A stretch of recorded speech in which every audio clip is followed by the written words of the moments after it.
Social media trollings కి strong counter ఇచ్చారు mega కోడలు లావణ్య త్రిపాఠి.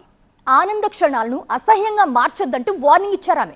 రామ్ చరణ్ ఉపాసన దంపతులకు కవలలు జన్మించిన తర్వాత చిరంజీవి పెట్టిన ప్రెస్ మీట్ ను తప్పుపడుతూ కొందరు విమర్శలు చేయడంపై మండిపడ్డారు లావణ్య. ఈ తరంలో కూడా వారసుని కోరుకునే వాళ్ళు ఉన్నారా అంటూ ఒకరు పెట్టిన పోస్ట్ పై అభ్యంతరం చెప్పారు.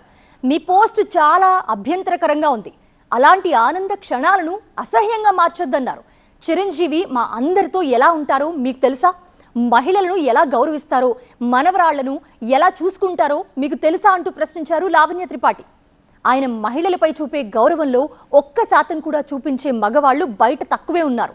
మీకు తెలియని విషయాల గురించి కామెంట్స్ చేయకపోవడమే మంచిదని తన పోస్ట్లో రాసుకొచ్చారు లావణ్య త్రిపాఠి రియాక్షన్ తర్వాత ఆ పోస్ట్ను తొలగించాడు ఆ వ్యక్తి.